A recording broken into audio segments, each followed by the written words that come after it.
Wow. We just finished watching When They See Us, the miniseries on Netflix. Man, if you haven't seen this, a true story, 4-part, 4 episodes, you got to go watch it, man, to understand what the minorities, what African Americans, what the colored communities go through in the American justice system, man. If you haven't seen it, shut this down, go watch it now. Someone keeps cutting onions in this room. It's crazy. It's crazy.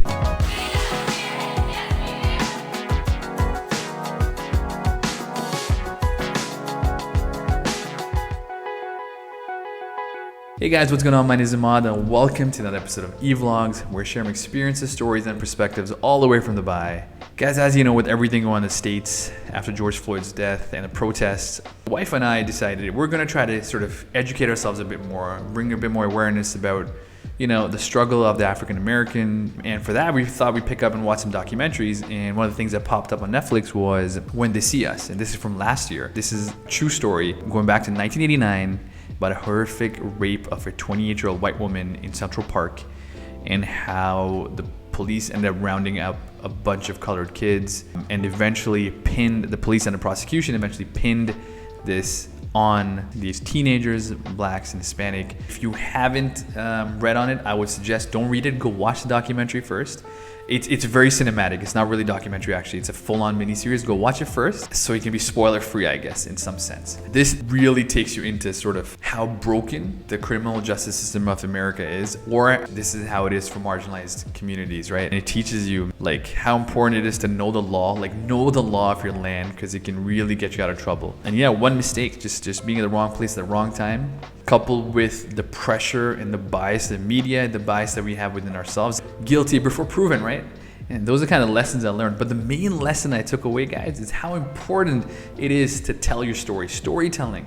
This medium is such a critical medium in getting the voices of marginalized minority out in the open, out to the masses, because the masses, they have their voice. The majority group, everyone knows everything about the white culture, about the American culture, because it's their messages that we see. So it's so important for us to tell our own stories, because no one else is going to do that. So all power to Ava DuVernay, hopefully I'm pronouncing her name correct, and who is the African American creator of the show. And if you look at her filmography, she's done a lot of these things before. So next up, I'm going to check out 13th, another documentary she made on YouTube, Netflix. But it's crazy. She's here in the forefront, telling the stories, telling important stories, right?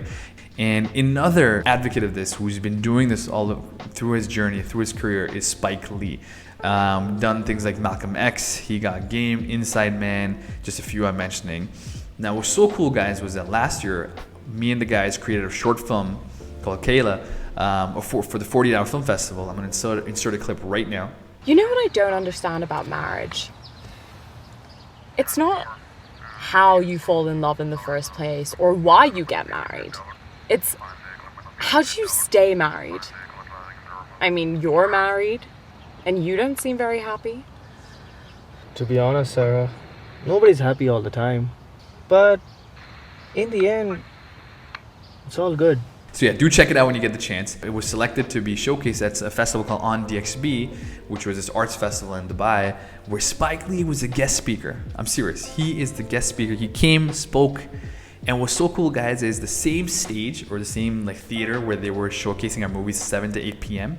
He came at 8 p.m. to talk. So 7 to 8, your boys' movies being showcased to like an empty theater, to be quite honest, right? Nobody really showed up. And the 8 p.m. was packed because of Spike Lee. And I'm going to throw in some clips from what he said. So my question is, for a new industry that's just starting up and for us who can be change makers in the industry, what's your advice of how we can start this right? Tell your story. You know your story better than anybody. And it's for young filmmakers, it's easier. I mean, you should know yourself. So instead of doing something you don't know about, write what you know first. That's a good base. Not to say you can't get off that, but at the beginning, write what you know.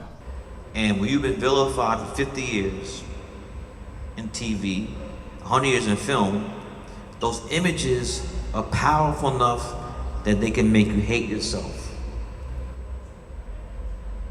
Tarzan had a big impact on black people because they looked how they portrayed Africans. So if we saw the imagery of black people in Tarzan, A lot of people say, why do I want to identify with Africa?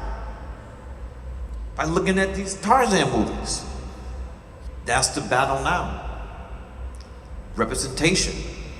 People want valid, truthful representations of who they are, no matter who they are. I was growing up in Brooklyn, New York.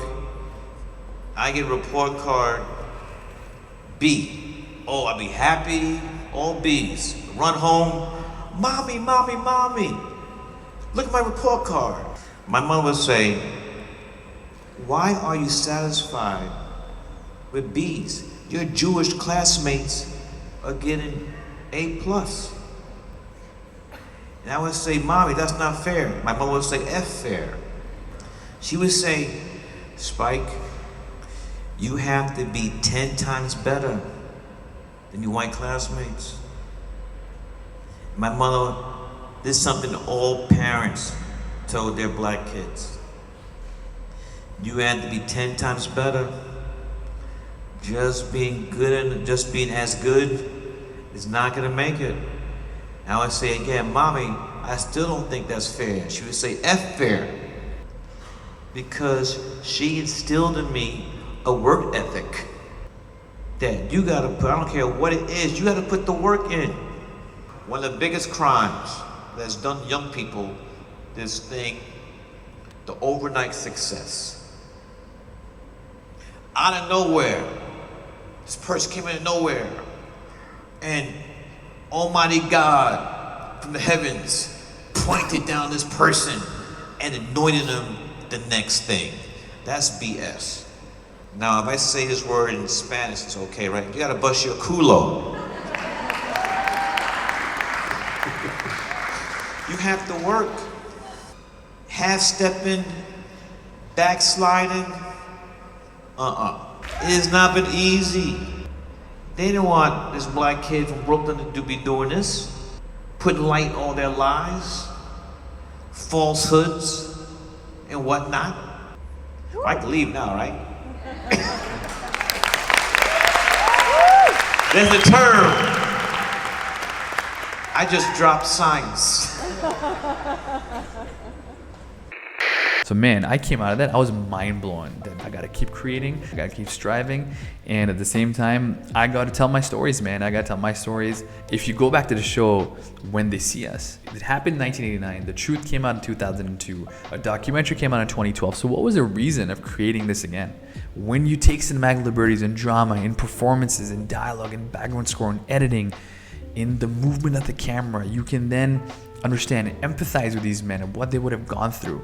That's what moves people. That's what builds something within somebody to connect with someone who they might be so alien to. And that's why this art form helps you connect with one another, irrespective of the differences we can all have. And that's the beauty of this. Do watch the show. Hit me up, DM me on Instagram, let me know what you thought. And, show some love, subscribe. It goes a long way. #BLM, #create, #when they see us, #subscribe. Blah, blah, blah. Peace out.